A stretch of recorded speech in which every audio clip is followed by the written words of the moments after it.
बहुत समय पहले की बात है। एक छोटा सा गांव था जिसका नाम आनंदपुर था। आनंदपुर गांव के लोग बहुत मेहनती और ईमानदार थे।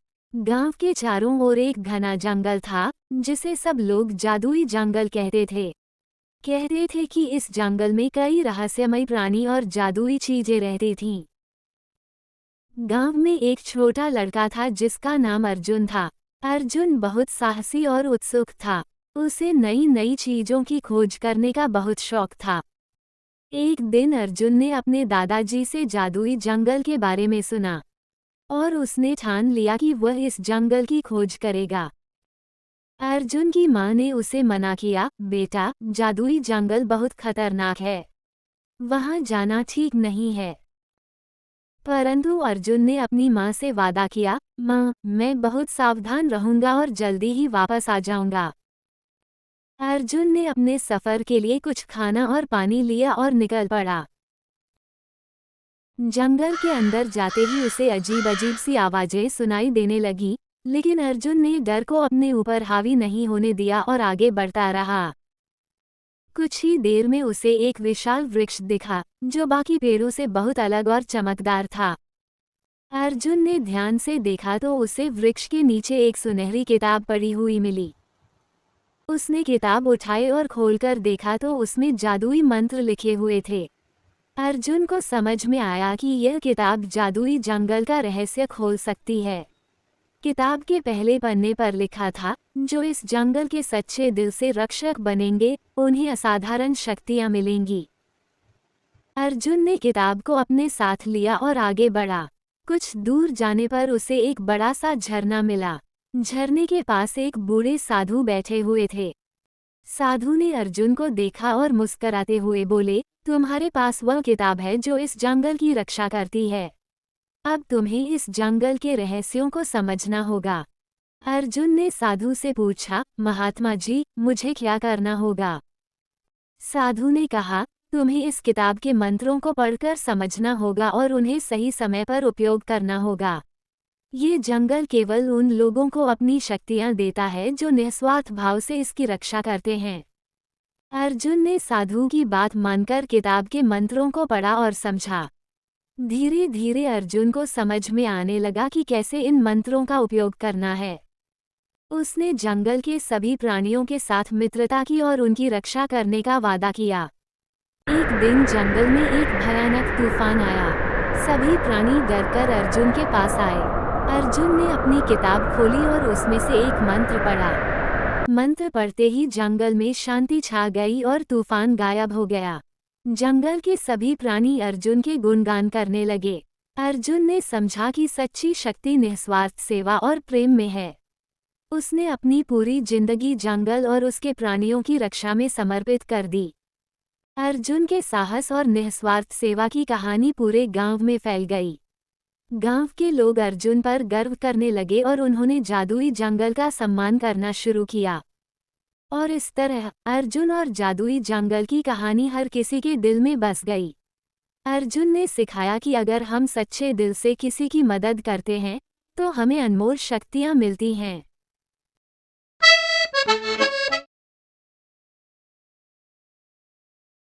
बहुत समय पहले की बात है। एक शांत और सुंदर शहर था जिसका नाम शांति नगर था। इस शहर में लोग बहुत मिलनसार और खुशहाल थे। शहर की सुरक्षा की जिम्मेदारी एक निडर और ईमानदार पुलिस अधिकारी रघुवीर सिंह पर थी। रघु अपनी निडरता और बुद्धिमानी के लिए पूरे शहर में प्रसिद्ध थे। एक दिन शांति नगर में एक बहुत ही गंभीर घटना घटी। शहर के मशहूर व्यापारी श्रीमान वर्मा का बेटा रोहन अचानक गायब हो गया। वर्मा परिवार बहुत परेशान और चिंतित हो गया।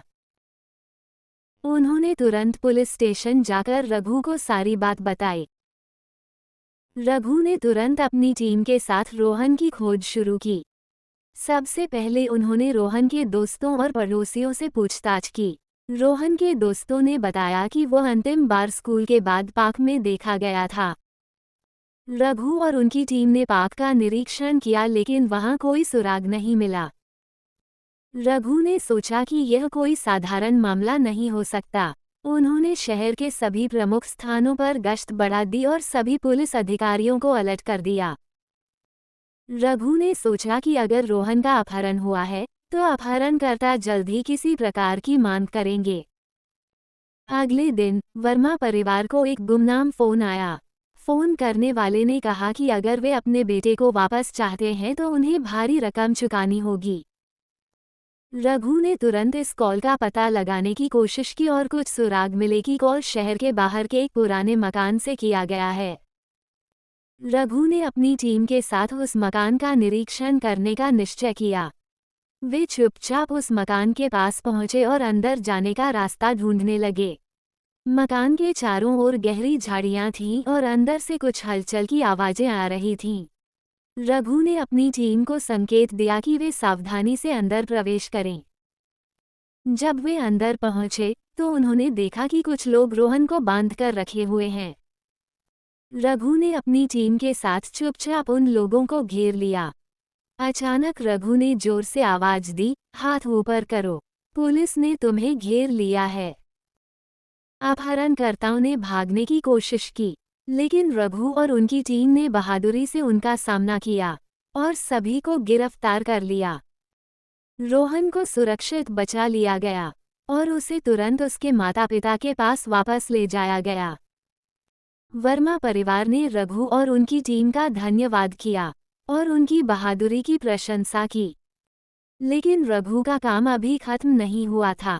उन्हें पता चला कि इन अपहरणकर्ताओं का एक बड़ा गिरोह है जो शहर में और भी अपराध कर रहा है।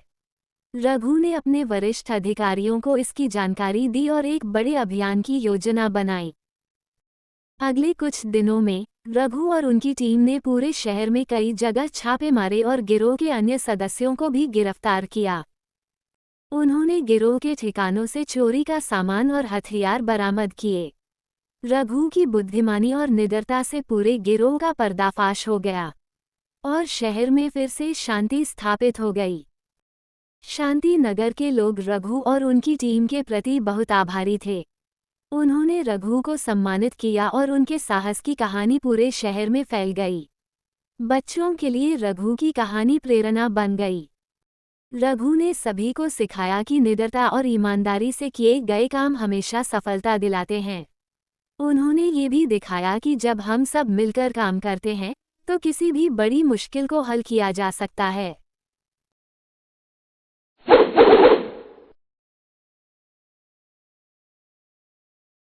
बहुत समय पहले एक सुंदर पहाड़ी गांव में नन्ही परी रानी नाम की एक छोटी सी लड़की रहती थी।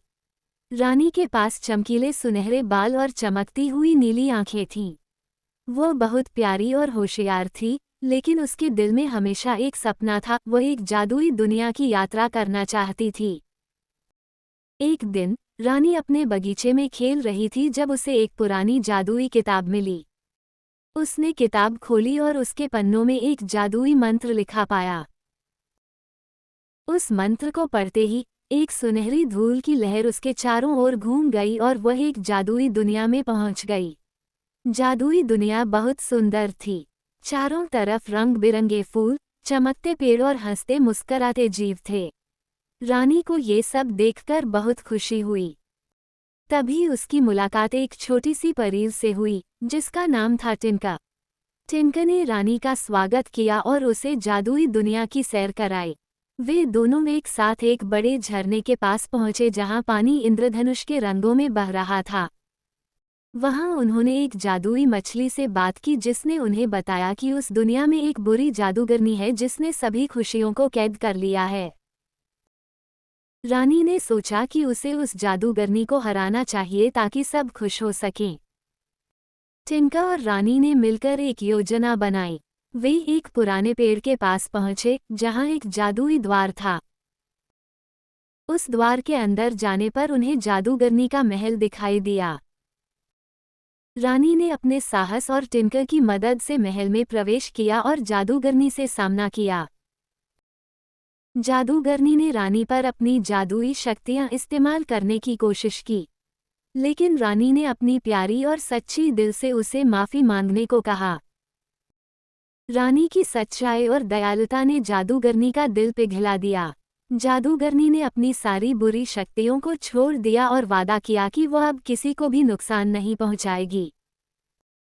रानी और टिंकर ने मिलकर जादूगरनी को दोस्त बना लिया और फिर वे सब मिलकर खुशियों की जादुई दुनिया में वापस लौट आए। वहां सभी जीव जंतु खुशी से झूम उठे।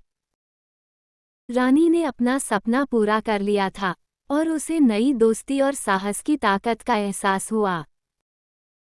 जब रानी वापस अपने गांव लौटी तो उसके पास यादों की एक झोली और नए दोस्तों की कहानियां थीं।